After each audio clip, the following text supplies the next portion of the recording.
Pada era industri 5.0, perkembangan teknologi semakin pesat dan membawa dampak besar bagi berbagai sektor, terutama dalam dunia kerja. Generasi Z yang kini mulai memasuki dunia kerja dan menghadapi tantangan serta peluang yang sangat berbeda jika dibandingkan dengan generasi sebelumnya. Generasi Z dibesarkan dengan teknologi digital yang canggih, menjadikannya sangat familiar dengan dunia digital, perangkat mobile dan media sosial. Namun, meskipun memiliki banyak keunggulan, generasi ini juga menghadapi berbagai tantangan seperti tuntutan pekerjaan yang semakin kompleks, keterampilan yang dibutuhkan dalam dunia kerja yang terus berkembang, serta persaingannya yang semakin ketat. Oleh karena itu, riset ini bertujuan untuk mengidentifikasi tantangan dan peluang yang dihadapi oleh generasi Z di dunia kerja serta strategi mereka untuk menghadapinya. Baik, kita mulai dari pembahasan yang pertama, yaitu tantangan generasi Z di dunia kerja. Nah, yang pertama itu ada tuntutan kemampuan yang baru. Nah, karena di generasi sekarang itu banyak sekali tuntutan kedisiplinan dan berbagai macam lainnya, maka generasi Z dituntut harus bisa menguasai keterampilan-keterampilan baru seperti menganalisis data, memprogram data, terus membuat kecerdasan baru. Karena pada umumnya seharusnya sudah familiar ya untuk kemampuan yang seperti itu, tapi di kalangan kita sekarang ini sangat minim generasi Z yang bisa menguasai skill tersebut. Baik, yang kedua ada stres dan kesehatan mental. Sebagai generasi yang tumbuh dengan informasi dan teknologi yang sangat berkembang dengan pesat, nah, maka mereka ini atau generasi Z ini sangat susah menyeimbangkan antara pekerjaan dan kehidupan pribadi mereka. Tekanan untuk selalu terhubung atau menyeimbangkan antara kehidupan pribadi dan pekerjaan mereka itu dapat memunculkan atau menimbulkan stres kerja atau masalah kesehatan mental lainnya. Nah, tantangan yang ketiga ada keterbatasan pengalaman kerja. Meskipun Gen Z lebih unggul dan terampil dalam teknologi zaman sekarang, tapi mereka memiliki satu masalah, yaitu keterbatasan pengalaman kerja tentunya dengan senior-senior mereka yang lebih dulu.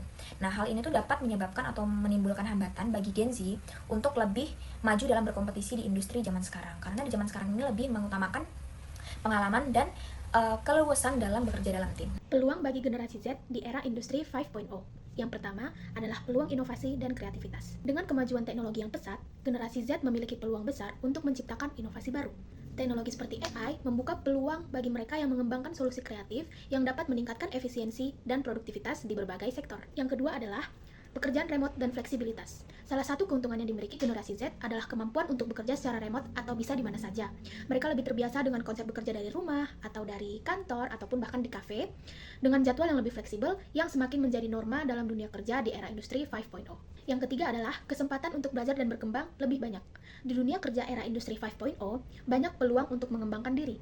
Dengan akses ke berbagai platform pembelajaran daring dan teknologi terbaru, generasi Z dapat terus mengembangkan keterampilan mereka, belajar secara mandiri, dan beradaptasi dengan kecepatan terhadap perubahan di tempat kerja secara mudah. Salah satu teori yang relevan dengan pembahasan ini adalah human capital yang dikemukakan oleh Gary Becker. Teori ini menyatakan bahwa investasi dalam pendidikan dan pelatihan adalah kunci untuk meningkatkan produktivitas individu dan mengurangi kesenjangan sosial ekonomi. Dalam konteks generasi Z di dunia kerja, investasi dalam keterampilan baru seperti teknologi dan informasi serta inovasi yang sangat penting untuk mengatasi tantangan dan memanfaatkan peluang yang ada. Era Super Smart Society atau 5.0 adalah era di mana masyarakat harus menyelesaikan berbagai tantangan dan permasalahan sosial dengan memanfaatkan berbagai macam inovasi yang lahir di era revolusi industri 4.0 sebelumnya. Nah, era Society 5.0 itu diperkenalkan oleh pemerintah Jepang pada tahun 2019 yang dibuat untuk mengantisipasi adanya gejolak disrupsi dari revolusi industri 4.0 yang dikhawatirkan dapat menggerus nilai-nilai karakter kemanusiaan yang telah bertahan selama ini. Selamat malam, Kak Fani. Selamat malam. Untuk hari ini gimana nih, Kak? Kabarnya baik-baik aja, sehat. Puji Tuhan. Sebelumnya terima kasih atas kesempatan yang Kakak berikan dan memberikan sedikit waktu untuk dapat berkontribusi dalam kegiatan wawancara ini. Terima kasih juga karena telah mau menjadi subjek untuk kegiatan wawancara ini untuk tugas akhir dari kelompok saya. Perkenalkan, saya Teola Andin Simamora. Kakak saya panggil saya Ola. Saya adalah salah satu mahasiswa psikologi di Universitas Mercu Buana dan saya adalah salah satu anggota kelompok dari kelompok 1. Lalu ada teman-teman saya Ica Feli Aprilia dan juga Lavida yang akan bekerja sama dalam proses wawancara ini.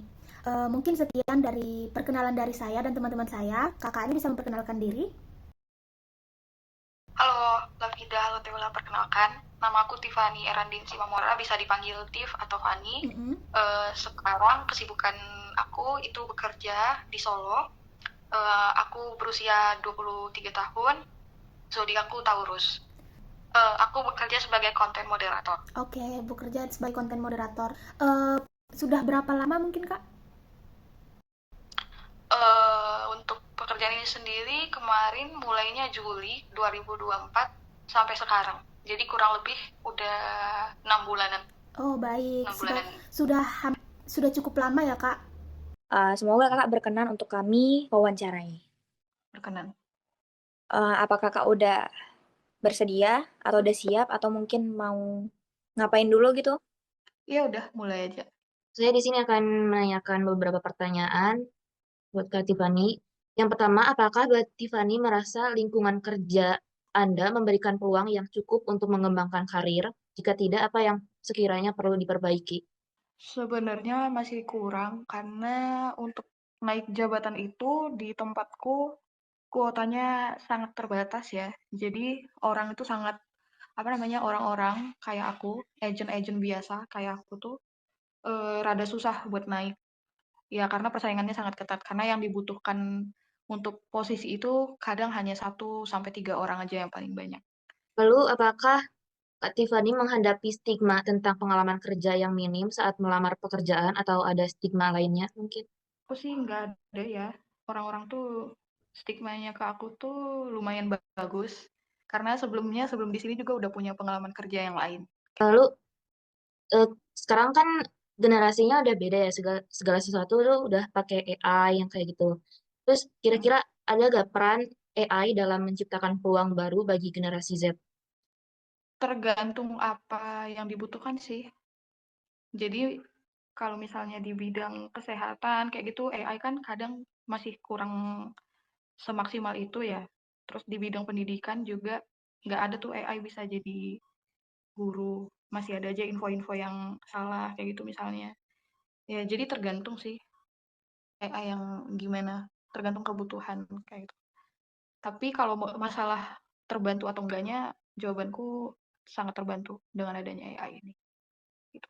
Cuman eh, pemaksimalan AI-nya aja yang perlu terus di-upgrade kayak gitu. Gimana kolaborasi antara manusia dan teknologi dapat menciptakan peluang baru bagi Gen Z? Sebenarnya agak berbahaya sih kalau menurutku. Apalagi kalau misalnya AI yang mendominasi, kemungkinan sumber daya manusia kan dipangkas ya. Jadinya peluang pekerjaan itu semakin kecil. Yang semakin digencar itu AI-nya. Kayak gitu. Itu yang ditakutkan sih sekarang ini. Mungkin pertanyaan dari aku ya sekarang Kak Fani. Nah, ini kan di zaman sekarang banyak nih kerjaan yang remote, jadi bisa WFH. Nah, menurut Kakak gimana generasi Z bisa memanfaatkan internet sama teknologi untuk meningkatkan produktivitas mereka gitu? Ya, jadi karena kita bisa belajar dari mana aja, jadi kita punya kesempatan buat kembangkan diri, nyari sertifikasi-sertifikasi, misalnya desain, terus finance, kayak gitu, data science, terus programming misalnya, kan itu semuanya bisa kita cari sekarang ini dengan mudah aja gitu kan, banyak kursus-kursusnya. Apalagi Google misalnya, itu kan salah satu platform yang menyediakan banyak kursus gitu, kayak yang aku bilang tadi banyak ada data, terus kalau yang sekarang ini yang lagi populer itu endorsement kayak gitu-gitu kan, terus desain pokoknya kayak gitu-gitu tuh banyak banget. Jadi ya peran Gen Z ya banyak belajar, banyakin kursus, banyakin sertifikasi supaya kalau mau remote itu gampang nanti nyarinya. Jadi kita tinggal taruh sertifikasi kita di platform remote-nya, dengan begitu banyak company yang ngincar kita nanti, yang yang kontak kita buat kerja di tempatnya dia, kayak gitu sih. Terus kalau Kakak sendiri apa aja langkah-langkah yang Kakak ambil buat ngebangun personal branding Kakak yang kuat dan relevan di dunia profesional yang lagi Kakak jalani sekarang? Aku mengusahakan supaya berprestasi di kantor dulu, gitu. Jadi sebisanya menaati peraturan yang ada, terus di kerjaanku itu ada yang namanya akurasi pekerjaan. Jadi sebisa mungkin setiap bulan harus dapat akurasi 100%, karena aku mau mengejar title best agent untuk per 3 bulan di dalam kantorku. Jadi ya yang paling utama itu berprestasi di tempat bekerja, menaati peraturan yang ada, terus menjalin relasi terutama sama petinggi-petingginya. Misalnya aku punya tim leader. Nah, aku menjalin hubungan yang baik dengan leader, bisa dengan olahraga bareng, kulineran bareng kayak gitu. Pokoknya membangun membangun relasi yang baik lah dengan petinggi-petinggi di dalam kantor supaya nanti apa namanya punya peluang besar untuk direkomendasikan untuk naik jabatan kayak gitu sih. Untuk sekarang sih aku kayak gitu, iya.